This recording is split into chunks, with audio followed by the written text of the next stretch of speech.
गेले. परंतु उद्योगम वरदते लक्ष्मी या कर्मभूमीवर आल्याच्या नंतर पोटासाठी काहीतरी व्यवहार करावा लागतो. कारण मुखाने नाम आणि पोटासाठी काही न करणे याला मूर्खाचं लक्षण म्हणतात असं तुळशीदास सांगतात. म्हणून सेना महाराजाच्या घरी मालिश करायला होते. एक दिवस मध्यरात्री बादशाची मानेपासून कमरेपर्यंत पाठ दुखायला लागली, ठणठण करत होती. बादशाने प्रधानाला आवाज दिला, प्रधानजी मानेपासून कमरेपर्यंत पाठ दुखते, ठणठण करते, काय करू? सेनाला बोलवून आणा. रात्री 1 वाजता कसं उठवावं त्याला? कशी तरी तगमग करत 2:30 वाजेपर्यंत काढली आणि 3 वाजता 2:30 वाजता सेवकाला सांगितलं, आता मला शांत बसता येणार, आताच्या आता सेनाच्या घरी जा आणि त्याला घेऊन ये. लगेच सेवक सेना महाराजाच्या घरी गेले, दरवाजावर थाप टाकली. सेना महाराजांची पत्नी बाहेर आली. मी बादशाचा नोकर. कशाकरिता आला माईबा? बादशाची मानेपासून कमरेपर्यंत पाठ दुखते, सेनाला बोलवले. कारण सेना महाराज पूजा करायला बसले होते. काय सेना महाराजांची पूजा होती?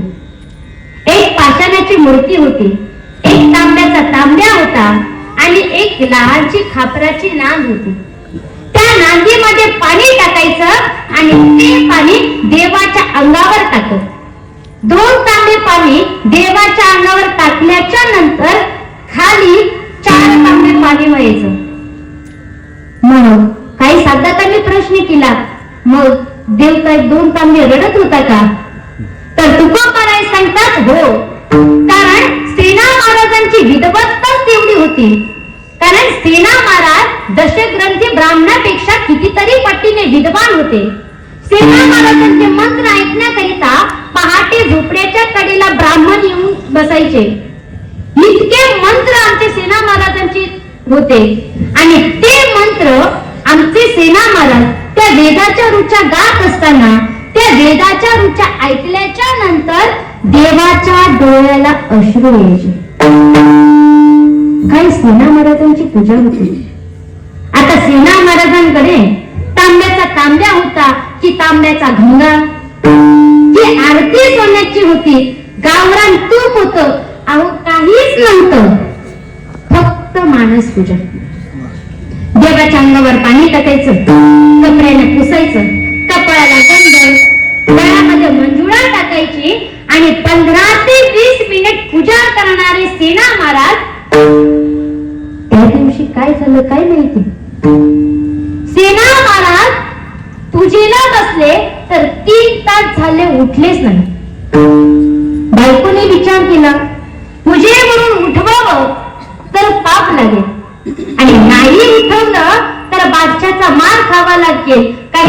कारण की पूर्वीचा बादशाह म्हणजे सामान्य नव्हता. आताच्या 100 खासदारांपेक्षाही ते देवमणकंठी घोडे होते. प्रत्येक घोड्याच्या तोंडात चांदी होते. सांगा बरं, आणि त्याला मारत मारत घेऊन या. लगेच सेवक घोड्यावर बसले. महाद्वारापर्यंत गेल्याबरोबर माझ्या पंढरीच्या विट्यालाच काळजी वाटली. अरे दयासिंधू, मला कोण बोलणार? त्या वेळेला माझ्या पंढरीच्या विट्याने विटेवरून उडी मारली आणि सेना महाराजाचं रूप धारण केलं. गुडघ्या इतकं धोतर, काना इतकी काठी, एक फाटकं पागुट, अंगात खोपरी, हातामध्ये भोपती घेतली आणि बादशाच्या दारात जाऊन मुजरा केला. मानेपासून कमरेपर्यंत पाठ दुखते, ठणठण करते. सेना महाराजाच्या रूपात असलेला माझ्या भगवंताने बादशाला खुर्चीवर बसवलं आणि माझ्या भगवंताने भोपतीतलं तेल वाटीमध्ये काढलं आणि माझ्या जगाच्या मालकाने आपला हात असा वाटीमध्ये घातला आणि बादशाच्या मानेपासून कमरेपर्यंत असा हात फिरवल्याबरोबर वेदना नाहीशा झाल्या आणि झोपच लागली बादशाला. घराची हुशार नावाची बेगम आली.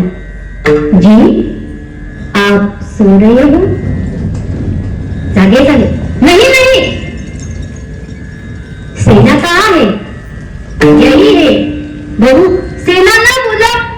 सेना महाराजांना बोलवलं आणि सेना महाराजाचा हात असा आपल्या हातामध्ये घेतला. आता इथं बसलेल्या तुम्ही मला सांगा, तो हात खऱ्या सेना महाराजांचा होता का? नाही. तर माझ्या जगाच्या मालकाचा होता. आता तुम्ही मला सांगा, तो हात किती कोमल असेल? असा हात आपल्या हातामध्ये घेतला आणि बादशाह रडू लागले. अरे काय तुझा कोमल हात आहे. रात्री 1 वाजल्यापासून विंचू चावल्यासारखा मला त्रास होत होता. कमरेपर्यंत हात फिरवल्याबरोबर वेदना नाहीशा झाल्या आणि झोपच लागली मला. लगेच आपल्या खजिनदाराला बोलवलं. खजिनदार, सेनाला 2 मुठी सोनं देऊन टाक.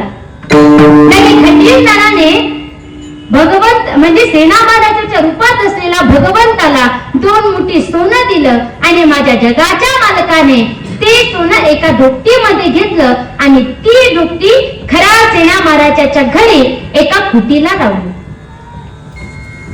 आता 3 तासानंतर 3 तासापूर्वी बादशाचा नोकर आला होता. तुम्हाला बोलवले. लगेच सेना महाराजाने आणि प्रधान दोघेही जण फिरायला निघाले होते. आता सेना महाराजाने बघितल्यानंतर सेना महाराजाने बादशाला मुजरा केला. जी, बादशाने सांगितलं. एकदा येऊन गेला तरी पुन्हा. सेना महाराजांना असं वाटलं की आपण मगाशी आलो नाही म्हणून बादशाह आपल्याला अडगा बोलतात की काय. म्हणून सेना महाराजांनी सांगितलं तर मी पूजा करायला बसलो तर 3 तास झालं उठलोच. बादशाने सांगितलं, अरे तुला मी ढोकटीभर सोनं दिलं, कमी पडलं असेल तर सांग, आणखीन देतो. त्या वेळेला खरा सेना महाराजाने त्या ढोकटीचं झाकण उघडलं. बघितलं तर काय, डोळे इतक्या सोन्याच्या मोहरा होत्या. त्या सोन्याच्या मोहरा बघितल्यानंतर सेना महाराजाच्या लक्षात आलं की मी देवपूजा करत असताना माझ्या भगवंताने माझं रूप धारण केलं आणि बादशाच्या मानेची मालिश केली. हे समजल्याबरोबर आपलं उत्पन्न असं तोंडामध्ये घातलं. रडत रडत आपल्या घरी आले. बायकोने रडके मालक बघितल्यानंतर बायकोने विचारलं, काही झालं का? नाही. मग तुम्ही रडता का? सेना महाराजाने सांगितलं, अगं तू पापीणी आहेस. कारण पूजा करत असताना तू मला उठवलं नाही म्हणून माझ्या जगाच्या मालकाला माझं रूप धारण करावं लागलं आणि बादशाच्या मानेची मालिश करायला लागली.